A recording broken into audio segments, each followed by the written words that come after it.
Hi everyone, Dr. Jeff back with you this week with Noah. And even though we did get some snow this week, we are talking about a running injury. Yeah, so we're going to be talking about iliotibial band syndrome, which is an overuse injury that affects the iliotibial band, which is the IT band that runs along this outside of the leg here. Now, when that band tightens up, it can cause inflammation at the knee or the hip, and that creates pain in these areas. Yeah, the iliotibial band is unique muscle or tendon because it crosses two joints. So it starts up here on the iliac crest and goes down below the knee. So it stabilizes both the hip and the knee.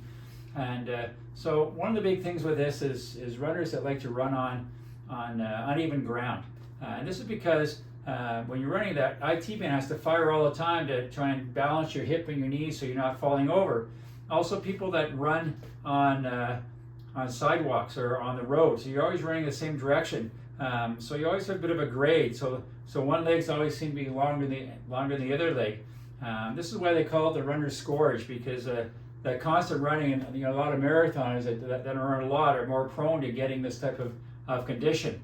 You also find it with people, again, with a short leg. Some people may have a mechanical short leg because the pelvis isn't balanced, and that can lead to it. Also, people with flat feet or run with a bit of a toe-in type of gait are more prone, because that's again going to torsion that IT band and stretch it out. Also, unfortunately, females are more prone to males, only because again the hips are a little wider, increases the Q angle under the knee, and we talked about that when we talked about patellofemoral syndrome. Yeah, so if you're experiencing this, it might be beneficial to stop running for a couple days to change your running pattern. And then you can also treat it with a massage gun, just running it up along the side of the leg here.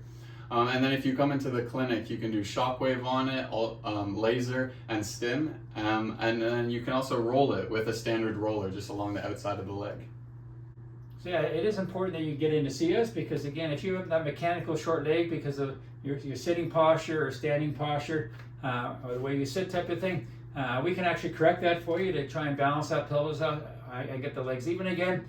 We can also look at your feet and look at why you have a flat foot or a turned in gait, and if worse comes to worse, we can always look at getting some orthotics to help correct some of the gait patterns. Some exercise you can do for this, for your iliotibial band syndrome, and you can do at home. One of the causes too can be, we call it a weak gluteus medius muscle.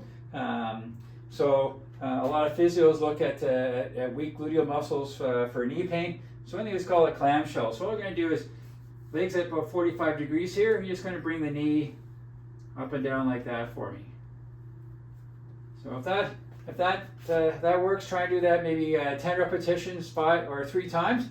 Next one you do is straight out like this. This is called the lateral leg lift. So he's just going to roll a little bit forward, and he's just going to bring this up and down like this for me.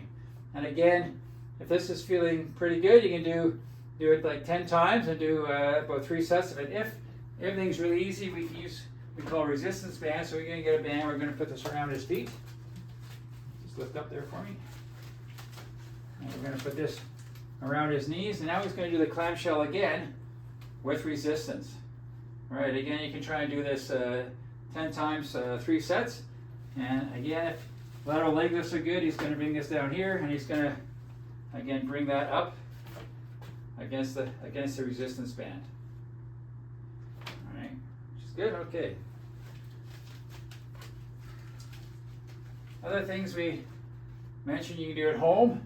One is using a percussion gun. So this is just a gun you can get on Amazon for in between $60 and $100 something.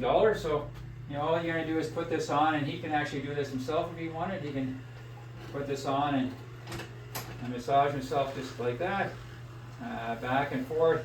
Try and find the sore spots. Again, watch out. You've got a bursa sac, something called a bursa sac, right at the hip pointer here and below the knee.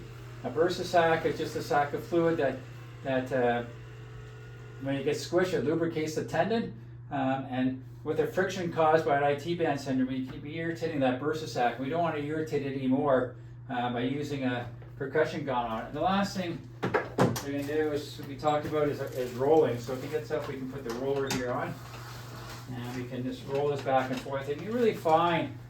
You can kind of roll forward, roll backwards on it. Try and find the sore spot that you're dealing with.